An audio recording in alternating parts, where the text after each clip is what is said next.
오늘 저에게 주신 말씀은 누가복음 22장 22절로부터 40절의 말씀입니다. 누가복음 2장 22절로부터 40절의 말씀을 저와 여러분들이 합독하여서 함께 나누어 보도록 하겠습니다. 모세의 법대로 정결 예식의 날이 참에 아기를 데리고 예루살렘에 올라가니 이는 주의 율법에 쓴 바 첫 해에 처음 난 남자마다 주의 거룩한 자라 하리라 한 대로 아기를 주께 드리고 또 주의 율법에 말씀하신 대로 산비둘기 한 쌍이나 혹은 어린 집비둘기 둘로 제사를 하려 함이더라. 예루살렘에 시므온이라 하는 사람이 있으니 이 사람은 의롭고 경건하여 이스라엘의 위로를 기다리는 자라. 성령이 그 위에 계시더라. 그가 주의 그리스도를 보기 전에 죽지 아니하리라 하는 성령의 지시를 받았더니 성령의 감동으로 성전에 들어가매 마침 부모가 율법의 관례대로 행하고자 하여 그 아기 예수를 데리고 오는지라. 시므온이 아기를 안고 하나님을 찬송하여 이르되 주제여 이제는 말씀하신 대로 종을 평안히 놓아 주시는도다. 내 눈이 주의 구원을 보았사오니 이는 만민 앞에 예배하신 것이요 이방을 비추는 빛이요 주의 백성 이스라엘의 영광이니이다 하니 그의 부모가 그에 대한 말을 듣고 놀랍게 여기더라. 시몬이 그들에게 축복하고 그의 어머니 마리아에게 말하여 이르되 보라 이는 이스라엘 중 많은 사람을 패하거나 흥하게 하며 비방을 받는 표적이 되게 위하여 세움을 받았고 또 칼이 내 마음을 찌르듯 하리니 이는 여러 사람의 마음의 생각을 드러내려 함이니라 하더라. 또 아셀지파 바누엘의 딸 안나라 하는 선지자가 있어 나이가 매우 많았더라. 그가 결혼한 후 7해 동안 남편과 함께 살다가 가부가 되고 84세가 되었더라. 이 사람이 성전을 떠나지 아니하고 주야로 금식하며 기도함으로 섬기더니 마침 이때에 나와서 하나님께 감사하고 예루살렘의 속량을 바라는 모든 사람에게 그에 대하여 말하니라. 주의 율법을 따라 모든 일을 마치고 갈릴리로 돌아가 본 동네 나사렛에 이르니라. 아기가 자라며 강하여지고 지혜가 충만하며 하나님의 은혜가 그의 위에 있더라. 아멘. 오늘 본문은 예수님의 부모님이 헌신례와 정결례를 위하여 예루살렘에 올라갔을 때에 시므온과 안나를 만난 그 사건이 나오고 있습니다. 23절을 보면 마리아가 아기 예수를 데리고 예루살렘에 올라간 이유 한 가지가 나오고 있습니다.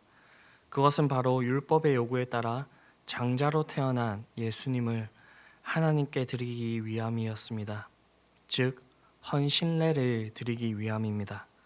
하나님께서는 일찍이 모세를 통하여서 명령하시기를 이스라엘 자손 중에서 사람이나 짐승을 막론하고 태어나서 처음 난 모든 것은 다 거룩히 구별하여 내게 돌리라. 이는 내 것이니라 하시니라고 그렇게 명령을 하셨습니다. 장자뿐만 아니라 이 곡식의 첫 열매도 하나님께 드려야 했습니다. 이렇게 장자를 하나님께 드리는 규례는 이스라엘 백성이 출애굽할 때에 유월절 장자 재앙에서 구원을 받은 그 이후로 줄곧 지켜져 왔습니다. 물론 장자를 하나님께 드려서 그들로 하여금 하나님의 일에 헌신케 하는 것은 아니었습니다. 이스라엘의 장자를 위하여서는 레위 지파가 선별이 되었고요. 거룩히 구별되어서 하나님의 정과 하나님을 섬기는 그 일 가운데에 이렇게 헌신되었습니다. 다만 이스라엘 장자들은 속전으로 5세계를 성전에 드리고요. 헌신례를 행함으로써 하나님께 바쳐졌다라고 하는 그런 것들을 상징적으로 그렇게 나타낸 것입니다. 이에 따라 요셉과 마리아의 장자로 태어나신 예수님께서도 헌신례를 드리기 위하여서 마리아와 함께 예루살렘 성전에 올라갔다라는 것입니다. 또한 24절에는 마리아가 예루살렘에 올라간 또 다른 이유를 기록하고 있는데요. 그것은 율법의 요구대로 정결례를 행하기 위함입니다. 율법에 보게 되면 여자가 아이를 낳을 경우 사내아이면 40일간, 여자아이면 80일간 부정한 것으로 규정하고 그 이후에 성전에 가서 제물을 드림으로써 부정을 씻도록 그렇게 규정하고 있습니다. 그때 드리는 번제물로서는 번제를 위하여서는 어린 양, 속죄제를 위하여서는 집비둘기 새끼나 산비둘기가 요구가 되었습니다. 그런데 가난한 자들을 위하여서 하나님께서 산비둘기 둘이나 집비둘기 새끼로 그것을 대신할 수 있도록 그렇게 하셨습니다. 오늘 본문을 보게 되면 이 마리아는 가난한 자에 속해 있는 것 같습니다. 어찌됐든 이러한 사실들을 통하여서 예수님의 나심부터 할례할 8일이 되매 그 이름을 예수라 하신 것, 그리고 장자로서 하나님께 바쳐진 것, 정결례를 행한 것, 예수님의 그 모든 사역은 율법과 선지자의 말씀을 이루시는 것을 볼 수가 있습니다. 사실 예수님께서 제 위격인 성자 하나님이시기 때문에 율법의 요구를 추월하신 분이시지만 예수님께서는 이 땅에 오셔서 모든 것들을 하나님의 말씀대로 그렇게 행하시는 것을 볼 수가 있습니다. 예수님께서 이렇게 행해 주신 것은 하나님을 위해서가 그런 것이 아니라 우리를 위해서입니다. 그래서 우리는 이 예수님을 통하여서 우리의 죄의 문제가 해결되게 되는 것이고요. 하나님과 단절되었던 그 관계가 회복되며 자신의 백성들과 함께 하시는 그 하나님의 복을 받아 누리게 되었다라는 것입니다. 우리는 이 예수님을 모신 자로서 이제는 우리가 우리의 마음대로 사는 것이 아니라 우리를 위해서 죽어주시고 살아나신 그 예수님을 따라 그렇게 살아가야 된다라는 것입니다. 우리가 이렇게 살아갈 때에 그 속에 주님의 함께 하심이 계시고요. 그리고 참된 행복과 만족이 있으며 주님께서 우리에게 주시는 그 위로가 풍성히 임하게 된다라는 것입니다. 가끔은 말씀이 우리를 옥죄이는 것 같을 때가 있습니다. 그리고 말씀대로 살아가려고 하면 현실과 그렇게 동떨어져 있는 것과 같은 그런 삶을 살아내야 될 때도 있습니다. 그러나 그것은 잘못된 그런 길이 아니라라는 것입니다. 오히려 바른 길이며 우리에게 생명을 주는 그런 길, 하나님께서 인정하시는 그런 길임을 우리는 알 수가 있습니다. 오늘 본문에는 그러한 길을 걸었던 한 인물을 소개하고 있습니다. 본문 25절에서 27절을 보게 되면 시므온이라고 하는 그 사람에 대해서 얘기를 하고 있습니다. 이롭고 경건한 한 노인을 이야기하고 있습니다. 이 시므온이 구체적으로 어떤 신분인지는 우리가 정확하게 알 수는 없습니다. 그러나 하나님은 하나님의 구원을 바라는 이 시므온을 아기 예수님을 만나게 하셨고 아기 예수님의 장래의 사역을 예언하고 선포하게 하시는 그런 첫 증인이 되게 해주셨습니다. 이 시므온은 예수님의 재림을 그렇게 기다렸던 그런 인물입니다. 오늘을 살아가는 우리들은 시므온은 예수님의 초림을 그렇게 기다렸던 사람입니다. 오늘 살아가는 우리들은 예수님의 재림을 그렇게 기다리는 그런 자들인데 이 시므온의 삶을 보게 되면 예수님을 기다릴 때에 우리가 어떻게 어떠한 모습을 보여야 될지 이 시므온이 잘 보여주고 있습니다. 우선 본문은 시므온을 의롭다라고 했습니다. 의롭다라고 하는 뜻은 시므온이 하나님의 법에 따라 이웃에게 할 도리를 다하고 살았다라고 하는 의미입니다. 즉 하나님의 공의와 사랑을 실천했다라는 것입니다. 시므온이 살아가는 그 시대에는요, 로마 압제하에 있었고요. 그래서 사람들은 살기가 너무나도 팍팍한 그런 시대에 살아갔습니다. 그 시대에 사랑은 식고 부정부패가 만연했습니다. 그럼에도 불구하고 시므온은 예수님의 그 초림을 기다리며 하나님의 말씀에 따라서 이웃에게 그 하나님의 공의와 사랑을 실천했다라는 것입니다. 다음으로 시므온은 경건하다라고 했습니다. 경건하여를 뜻하는 헬라어 율라베스라고 하는 이 단어를 보게 되면요, 하나님께 대하여 주의하고 신중하고 두려워하다라고 하는 뜻이 있습니다. 즉 시므온은 하나님의 율법의 뜻과 명령을 지키고 그렇게 살아가기 위하여서 주의하는 삶을 살았다라는 것입니다. 시므온 당시 이스라엘은 말라기 선지자 이후에 400년 동안 하나님의 계시도 없었고 선지자도 없던 그런 상황이었습니다. 그 결과 하나님의 말씀을 맡은 이 종교 지도자들마저도 하나님의 율법을 마음대로 해석하고 입술로만 하나님을 사랑하는 불경건한 그런 자들로 타락했었습니다. 그 가운데서도 시므온은 하나님의 말씀에 자신을 돌아보며 경건한 모습을 유지를 했습니다. 즉 하나님의 말씀에 자신을 비추어 주의하는 삶을 살았다라는 것입니다. 마지막으로 시므온은 이스라엘의 위로를 기다리는 자라 했습니다. 즉 메시아가 오셔서 이스라엘을 회복시키고 영화롭게 만들 날을 기다렸다라는 뜻입니다. 400년 동안 선지자도 없고 계시가 없었던 그 결과 유대인들은 메시아가 오리라는 그 기대를 저버리고 세속에 찌든 그러한 삶을 살았습니다. 어떤 이들은 무력으로서 이 나라를 정복하여서 다시 이 이스라엘을 되찾고자 하는 그러한 역사적인 사건들도 있었습니다. 그러나 시므온은 메시아를 보내시리라는 하나님의 약속을 굳게 믿고 기다렸습니다. 기도했습니다. 이러한 소망을 가지고 살아가는 시므온에게 하나님께서는 예수님을 품 안에 안게 하는 영광을 맛보게 하셨습니다. 이런 시므온의 모습을 통하여서 예수님의 재림을 기다리는 우리의 모습도 이래야 되지 않을까라고 그렇게 생각을 해봅니다.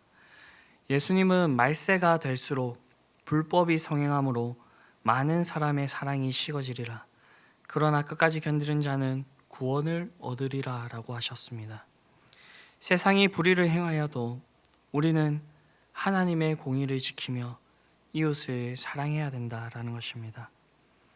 또한 이 세상의 그 눈들을 의식하면서 살아가는 것이 아니라 항상 깨어서 주님 앞에서 우리의 삶을 주의하는 삶을 살아내야 된다라는 것입니다. 세상에서 어떠한 시련과 유혹을 당할지라도 주님의 재림과 영생, 하나님 나라의 완성에 대한 그러한 우리가 소망을 가지고 살아가야 된다라는 것입니다. 이 소망이 있는 성도는 결국 이 세상을 이기는 자가 될 것이고요. 성령님의 인도와 위로를 받는 그러한 자들이 될 것입니다. 그리고 마지막 그날에 최후의 심판을 넘어서 주님의 품에 안기는 그런 영광과 기쁨을 맛보게 될 것입니다. 세상은 더욱더 악해져 가고요. 모든 것이 혼돈해져 가는 시대를 우리가 살아가고 있습니다. 우리가 이 시대를 살아갈 때에 시므온과 같이 흔들리지 않는 신앙을 보유할 수 있는 저와 여러분들이 될 수 있게 되기를 간절히 바랍니다. 오늘 본문은 또 한 사람을 더 소개하고 있는데요. 36절에서 38절을 보게 되면 예수님을 기다린 또 다른 인물을 기록하고 있습니다. 그 여인은 바로 안나라라고 하는 늙은 선지자입니다. 안나는 결혼한 지 7년 만에 남편과 사별하고 그 후로부터 84년 동안 성전에서 기도 생활을 했다고 성경이 기록하고 있습니다. 누가가 이 여인에 대해서 아주 자세하게 이렇게 기록할 수 있었던 것은 이 여인이 예루살렘 그 성전에서 아주 유명한 사람이었기 때문일 것입니다. 예수님 당시에 이 유대인들의 평균 수명은 40에서 50살이었습니다. 그런데 적어도 안나의 나이를 이렇게 추적을 해본다고 한다면 7 더하기 84 하면 91이고요. 이 당시에 예루살렘에 조혼의 풍습이 있었기 때문에 14살에서 15살 이렇게 결혼을 했다고 하더라도 이미 100세가 넘어간 그러한 나이입니다. 그래도 안나는 그 나이 때에 기도와 금식을 하며 아기 예수님을 많은 사람들에게 증거했습니다. 오늘날에도 결코 쉽지 않은 그런 나이입니다. 그러나 안나는 기도할 때마다 하나님께서 붙들어 주시고 건강을 주심으로 그 나이가 되도록 정정했다는 것을 알 수가 있습니다. 오늘날 우리의 시대에도 노년에 접어든 성도님들이 많이 계십니다. 그런데 보통 은퇴를 하고 나면 교회의 일에서 손을 뗍니다. 그러나 주 안에서는 노인이 되어도 할 일이 많이 있음을 볼 수가 있습니다. 거동이 불편한 성도는 안나처럼 교회를 위하여서 기도할 수 있습니다. 기도는 교회의 힘이고요. 하나님께서 우리에게 주신 가장 큰 무기입니다. 노인된 성도들이 교회에서나 또는 자기 처소에서 교회를 위하여서 기도한다고 한다면 교회가 사단의 권세에 물들지 않고 하나님 나라를 더욱더 확장하며 하나님 나라를 더욱더 흥왕하게 하는 그 일에 큰 힘이 될 것입니다. 또 안나처럼 아직 정정한 노인들은 전도의 일을 할 수가 있습니다. 안나는 예루살렘의 구속됨을 바라는 모든 사람에게 이 아기에 대해서 말하였다라고 그렇게 성경은 기록하고 있습니다. 예루살렘 전체를 돌아다니면서 구주가 나신 그 사실을 전했다라는 것입니다. 그렇기에 기운이 있는 그 노년에 있는 성도님들은 열심으로 전도하실 수 있게 되기를 바랍니다. 전도는 노인 성도들이 할 수 있는 그런 아주 좋은 일인 것 같습니다. 살아온 세월들이 아주 길기 때문에 그 사람들에게 다가가서 이 복음을 다양하게 지혜롭게 전할 수 있는 그러한 세월, 지혜가 있기 때문입니다. 유대인의 탈무드에도 보면 어리석은 자에게 있어서 노년은 겨울이나 지혜로운 자에게 있어서 노년은 황금기라라고 얘기를 하고 있습니다. 하나님께서 우리를 이 세상에 두신 것은 여전히 우리로 하여금 하나님께서 하실 일이 있다라는 것을 그렇게 기억했으면 좋겠습니다. 그렇게 하여서 주님께서 부르시는 그날까지 우리가 교회를 위하여서 우리의 다음 세대를 위하여서 기도하고 주의 복음을 전할 수 있는 그런 아름다운 일에 이렇게 헌신하실 수 있는 저와 여러분들이 될 수 있게 되기를 바랍니다. 죄악된 세력으로 마치 흑암과 같은 그 시대에도 하나님은 사가랴와 엘리사벳, 마리아와 안나, 시므온과 같은 의인들을 남겨주시고 그들을 통하여서 하나님의 그 구원 사역들을 이루어 나가시는 것을 볼 수가 있습니다. 하나님은 이렇게 자기의 백성들과 일꾼들을 어느 시대, 어느 환경 속에서 남겨놓으시고 그들을 통하여서 하나님 나라를 더욱더 확장해 나가십니다. 이와 같이 오늘날 이러한 역할들을 해야 될 것이 바로 저와 여러분들인 줄로 믿습니다. 우리의 삶을 통해 주님이 행하신 일들과 그 영광과 위로를 이 세상 가운데에 나타내 보이실 수 있는 저와 여러분들이 될 수 있게 되기를 간절히 바랍니다. 기도하시겠습니다. 사랑과 은혜가 풍성하신 아버지 하나님,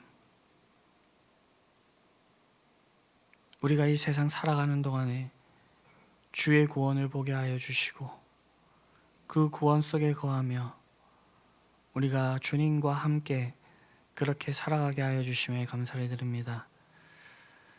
예수님의 초림을 기다렸던 시므온과 주님의 오심을 기다렸던 그 안나가 주님을 배웠고 주님의 그 구원 사역에 있어서 이 세상 가운데 공포하며 주님을 전하는 그 가운데 귀하게 쓰임을 받았다는 사실을 우리가 함께 살펴보았습니다. 우리의 삶도 그렇게 되기를 바랍니다. 주님께서 우리에게 다시 오시겠다고 하셨사온데 주님의 재림을 기다리며 우리가 주님 앞에서 의롭고 경건하며 주의 위로를 기다리는 주의 영광을 보기를 원하는 그러한 삶을 살아내기를 원하오니 주님, 우리를 붙들어 주시고 함께하여 주시옵소서. 그렇게 하여서 우리에게 맡겨진 이 삶이 다하는 그날까지 정말로 주를 위하여서 우리의 삶을 살아낼 수 있는 저와 우리 모든 흥정향산교회 성도들이 되기를 원하오니 주님께서 함께하여 주시고 인도하여 주시옵소서. 이 모든 말씀 우리를 구원하신 예수 그리스도의 이름으로 기도드립니다.